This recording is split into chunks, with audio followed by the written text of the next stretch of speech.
Hello and welcome to Meanwhile in Britain, delayed edition.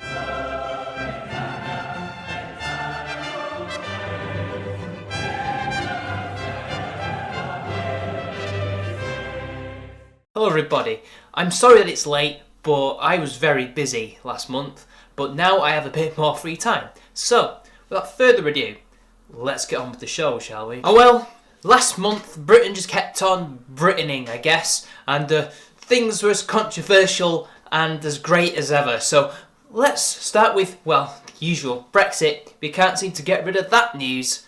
Goddamn Brexit. Women, they just weren't represented. That's for this month. I'm getting ahead of myself. Brexit no deal risks breakup of UK. Herman Van Rompuy. A no deal Brexit could lead to the breakup of the UK, says the next president of the European Council. He added, a no deal scenario would have a big impact on regions such as Scotland. Well, you see, it would, except they already voted to stay in, regardless, knowing full well that a vote on Brexit was going to happen. First Minister Nicola Sturgeon has previously said she will decide with the tobacco section referendum on independence by the end of 2018. Van Rompuy's comments came after the government published its first set of documents setting out no deal advice for UK businesses and public bodies. Speaking last week, UK Brexit Secretary Dominic Raab said reaching an agreement with the EU was still the most likely outcome, but preparing for other scenarios was the responsible thing to do. Indeed, a good deal for Europe is a good deal for Britain, even if it's not really any different from what happened before. Trust me, it's going to be great. Van Rompuy said the discussion amounted to nationalist rhetoric that belongs to another era. Oh well, I guess we could tell that to Poland and Hungary. It's okay when they do it, and it's okay for France, it's okay for Germany, and all those other countries who love the idea of a united Europe, but can't help themselves when Britain tries to be British, and then they say, oh, stupid Anglos, how dare you do things. The former Belgian Prime Minister added that he believed no-deal comments from government ministers were part of Operation Fear, intended to scare the EU into compromising on a deal. I mean, to be fair, there's been no compromise from you yet, so former UK Brexit Secretary David Davis has also accused the UK government of scaremongering over the implications of a no-deal Brexit in a tactic which he argues undermines the UK's negotiating position. Writing in the Sun on Sunday newspaper, he said a warning from Chancellor Philip Hammond that such a scenario could hit GDP by up to 10% was an attempt to frighten the population into imagining the most terrible consequences of leaving the EU without a deal. Indeed, if we were to leave without a deal, we would basically have to go and talk to every single member state of the EU in order to get a deal, which is actually the worst thing in the world from what I've heard. We will definitely have economic backlash, but we were going to have that regardless of a deal or no deal is actually going to happen. So I do agree with David Davis that this fear-mongering is not helping us. But then what do we expect from the same government that thinks that Theresa May's Chequers deal was a great idea? But if you think about it, Van Rompuy's doing the exact same thing, trying to sow division amongst Britain and its protectorates and Crown territories. So if you think about it, what he's doing is no different. He's just trying to make sure that Britain accepts their deal and no compromise. Speaking of Scotland, ex-SNP leader Alex Salmond resigned. Former SNP leader Alex Salmond has resigned from the party amid allegations of sexual misconduct. In a statement, he said he wanted to avoid internal division within the SNP, which has faced calls to suspend him. He had denied any wrongdoing and said he intended to apply to rejoin once he had an opportunity to clear his name. It emerged last week that two Scottish Government staff members had lodged complaints in January about his behaviour when he was First Minister. Oh my, Scotland's biggest demagogue since, well, Bonnie Prince Charlie, I can't really think of any others, has been outed as a potential alleged sex pest. Or rather somebody who's just been doing a little bit of misconduct, as they say. But to be honest, I was exaggerating. It is kind of interesting that the SNP, that prides itself as a very progressive party for a future independent Scotland, suddenly has to deal with one of their biggest icons, or rather one of their biggest failures because he didn't get what they wanted, is a potential sexual harasser.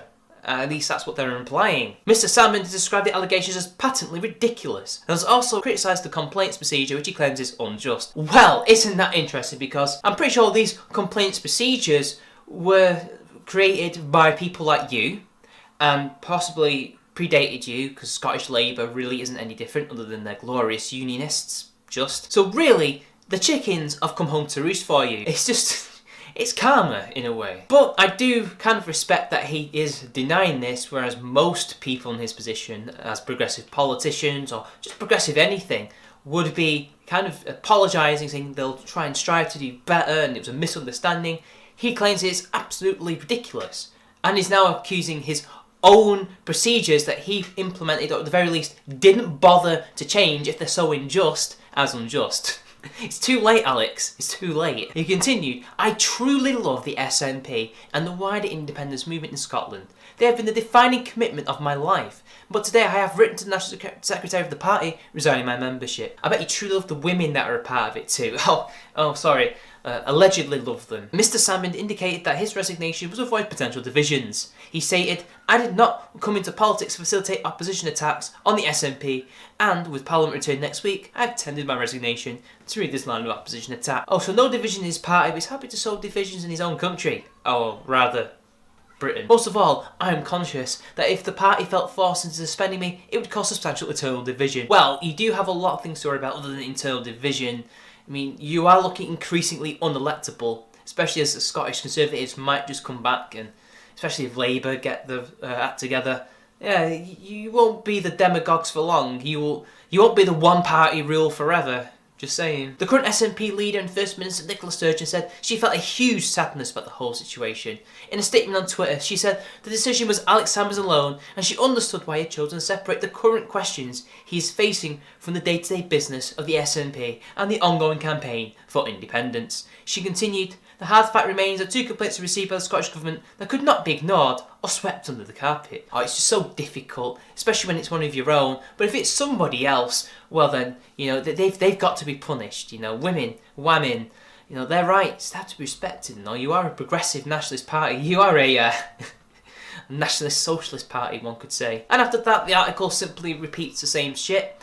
But we must move on. Alex Salmond, welcome to the sad reality of many a man who's been accused of sexual misconduct or even worse. And in other news, Bojo, good old Boris Johnson, recently called burqas letterboxes. Or rather, the women wearing them look like letterboxes, and he also happened to compare them to bank robbers. God, it's just horrible. How dare somebody mention something like that? I mean, just because it has a slit and it makes them look kind of boxy, almost makes them look like a Dalek in many ways, does not mean that they are like that. That is so wrong. How dare he say that? How dare he have such disregard for the feelings of other ethnic groups? I mean, it's not an ethnic group, but cultural groups, damn it. I mean, we wish it was an ethnicity, damn it. So then we could call everybody racist. Theresa May has back calls for Mr. Johnson to apologise, saying the remarks have clearly caused offence. But a source close to Johnson said he won't be apologising, adding it was ridiculous to attack his views. We must not fall into the trap of shutting down the debate on difficult issues, the source added. We'd have to call it out if we fail to speak up for liberal values.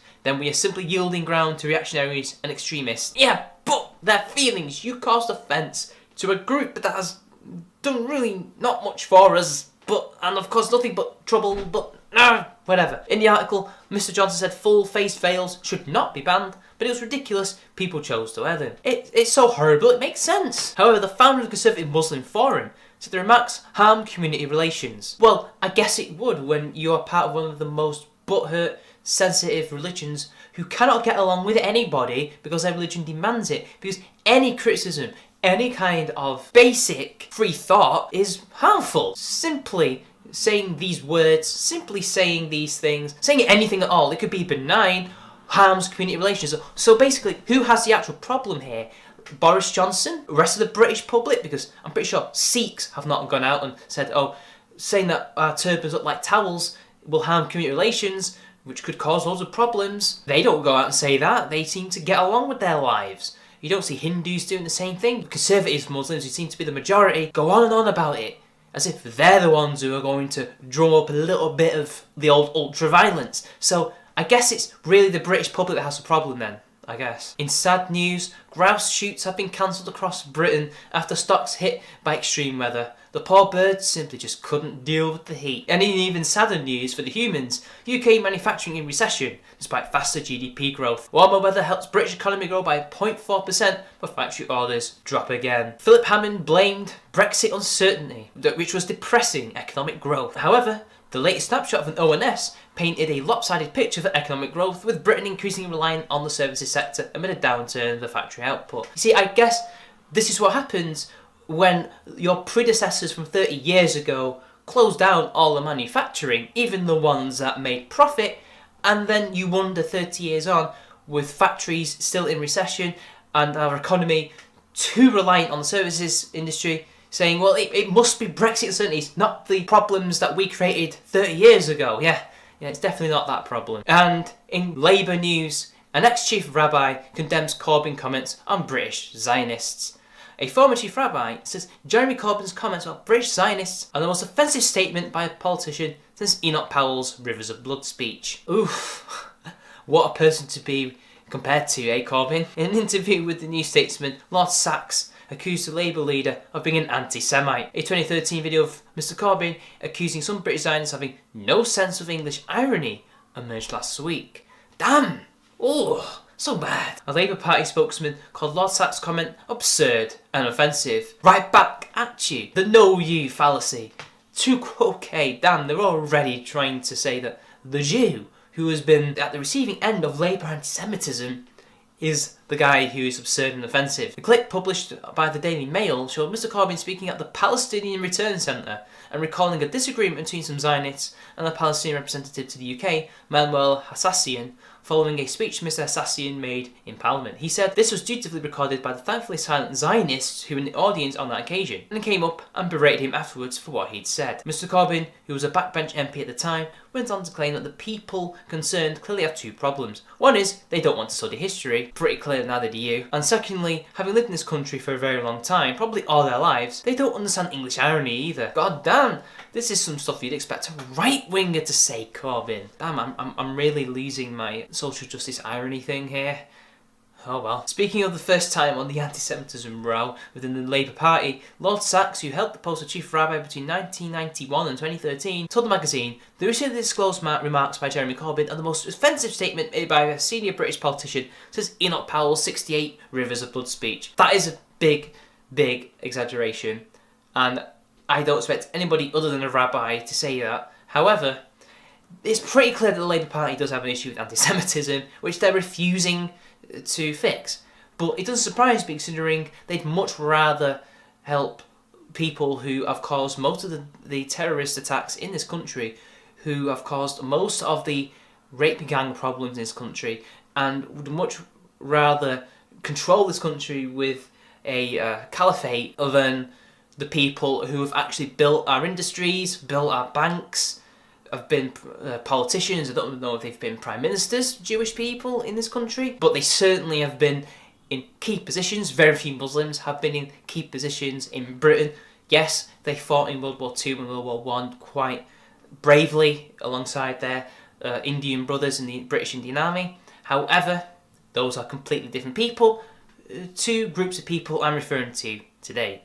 Those people get my respect, the current ones do not. Corbyn would rather help those people. In fact, he'd help any of Britain's enemies, be it Argentina, to Hamas, again, the Islam thing, to the IRA. It seems to me that this guy just loves being an enemy of Britain, despite wanting to be Prime Minister. It makes you wonder, who does he work for if he's complaining about Zionists? It was divisive, hateful, and like Powell's speech, it undermines the existence of an entire group of British citizens by depicting them as essentially alien. Which is kind of true. He kind of did make it out that they haven't integrated into English society.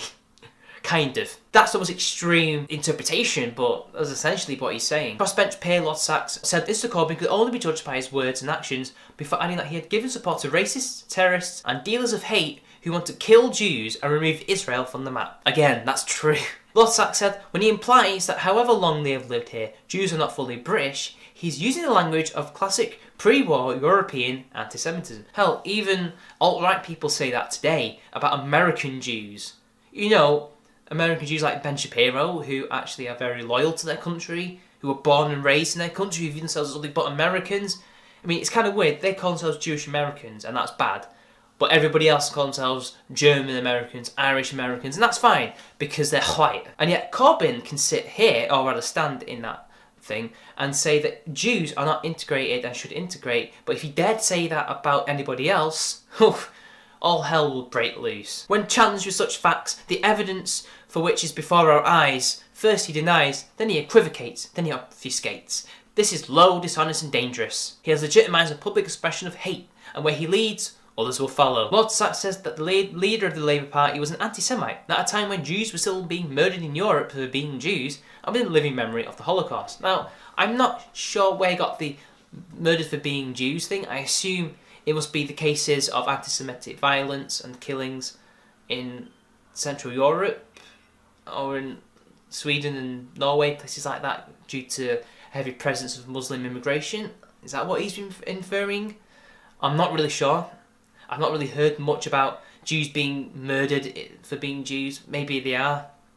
I'd need somebody to back me up on that. We know our history better than Mr. Corbyn, and we've learned that the hate that begins with Jews never ends with Jews. Mr. Corbyn's embrace of hate defiles our politics and demeans the country we love. See, I find it funny that it's the Jewish person who espouses patriotism and love of his country and equality for all, than the so-called multicultural fucking socialist that is Corbyn. Corbyn can sit there and say this and that about white Britons and Jews and defend Muslims and other people, and yet he can't actually be for equal rights and for equality and for good relations, because what he says and what he does is two completely different things. Right? This rabbi seems to be, well, saying it as it is and trying to say we should all be together. And he's right that the hatred of one group does not end with that hatred of that group. It can spread to a different group. It can go from one group to the group that's the primary source of that hate. I mean, just look at straight people and gay people. In this country, we now have the same rights. However, if you were to go to a gay community where there's loads of bars, and you go to a specific bar that doesn't like straight people, it doesn't matter if you're gay or straight, if they think you look straight, you're not getting in the door. Things like that. That should not be allowed in this so-called equal society, right? In this society that's meant to be harmonious with each other. So anyway, that's the end of this episode, this mammoth episode. I'm trying to edit down as fast as I can, but until next time, see you later.